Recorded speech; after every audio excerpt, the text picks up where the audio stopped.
Parlar precisament d'aquest tema perquè, per increïble que parega, hi ha moltes coses del tema dels polls que no sabem, i si no, mireu.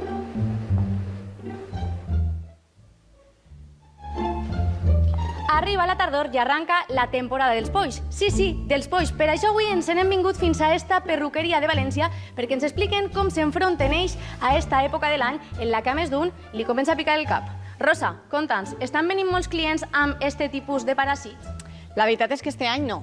Este any no han vingut pràcticament res. I normalment són xiquets o adults? Normalment solen ser xiquets i adolescents, que són els que més estan en campaments, piscines i això. Però algun adult heu tingut també? Alguna volta, en rares ocasions, però sí, alguna volta. I quin protocol seguiu per a detectar-los?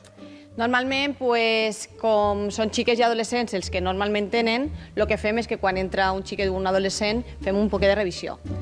Mirem sobretot el que és patilla i nuca, que és on més a gustet estan ells, i mirem si té gendre o si porta polls i ho revisem. I en el cas de que en tingueres, els perruquers, vos podeu negar a no tallar els cabells a aquesta persona? Sí, nosaltres no ho fem.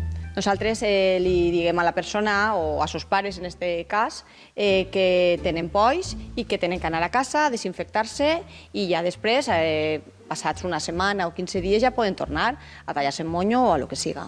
I una persona amb polls podria generar una plaga en una perruqueria?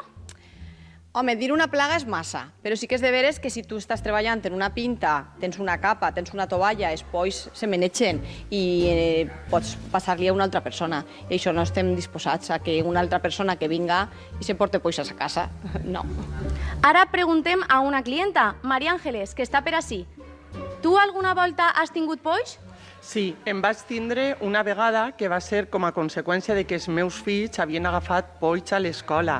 Van ser unes setmanes complicades fins que vaig poder aniquilar-los del tot, gastar diferents tractaments de la farmàcia i fins i tot el vinagre de tota la vida. I vindries a la perruqueria en el cas de que tingueres polls? No, perquè com sé el que és tindre polls, no vindria per a que no hi haguera ningú contagi i una altra persona poguera agafar-los. És a dir, entendries que la perruquera es negarà a tallar-te els cabells si tingueres polls? Perfectament, ho entendria perfectament. Clar, Maria Àngeles, com vegeu, és molt comprensiva, però, Rosa, ens havies comentat abans que alguns clients no fan el mateix. Pues no, n'hi ha clients que potser tu li estàs dient que té polls i que té que anar a casa a desinfectar-se i en compte de fer això se'n van a una altra perruqueria i li tallen el monyo allí. Però així no és el cas. Així no ho fem. Afortunadament, companys, com vegeu, en esta perruqueria compleixen tots els protocols d'higiene.